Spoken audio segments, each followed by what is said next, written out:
خدا عرض سلام و ادب احترام، شبتون بخیر باشه. میریم برای ضبط چند تا ترید. توضیحات مربوط به هر ترید و تحلیل رو داخل چارت خدمتون عرض میکنم.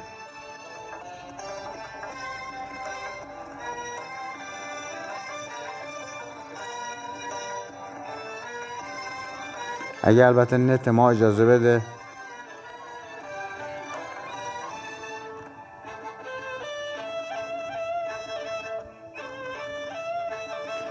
اینجا سفیدان نتونستن آبی رو محاصره کنن، سفید نتونست و اگه بله اینجا ترید پوت شد.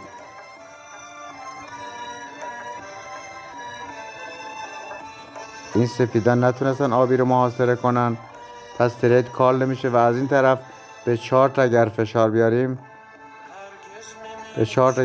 بیاریم، داخل این ستون آبی قابل هضمه و سفیدان محو میشن کلا، یعنی همشون میشه آبی. ترید کال.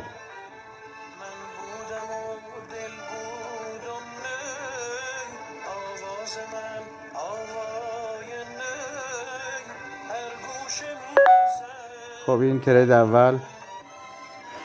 اینجا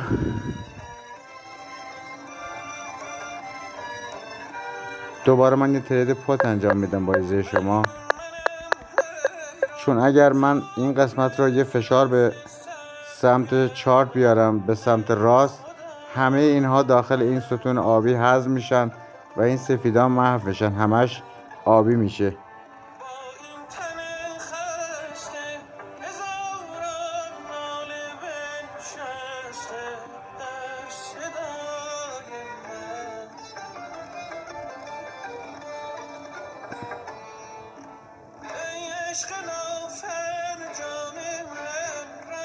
و اینجا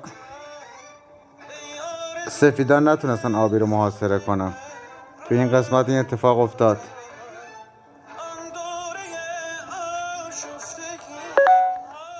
و اینجا این سفیدها نتونستن آبی رو محاصره کنن.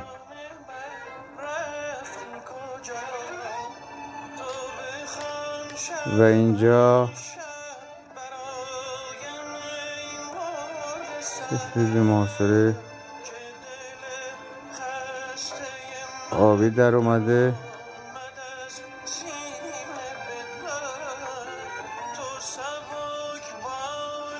اینجا آبی به محاصره سفید در اومد.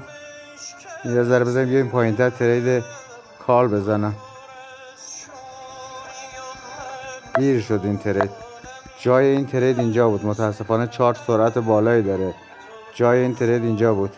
آبی به محاصره سفید در اومد و نیروی آبی هم نتونست، به خاطر این مانعی که وجود داشت، نتونست به رفع حصر این کمک کنه و ترید کال شد. متاسفانه من البته اینجا هم دوباره آبی به محاصره سفید در اومد، یعنی همینجا و اینجا هم دوباره به خاطر این مانعی که وجود داره نیروی کمکی نتونست بیاد آبی را از محاصره خارج کنه. با همین 3 تا ترید کافیه تا انشالله که حالا تو تریدهای بعدی و توضیحات تکمیلی بذار من ترید انجام بشه با شما خداحافظی خواهم کرد و در فرصت بعدی و نوبت بعدی تحلیل‌های بیشتر در خدمتم. منتها نت اگه اجازه بده البته.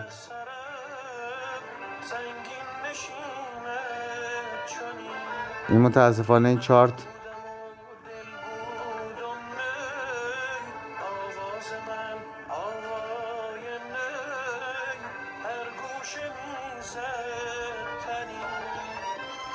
بله اینم نتیجه ترید.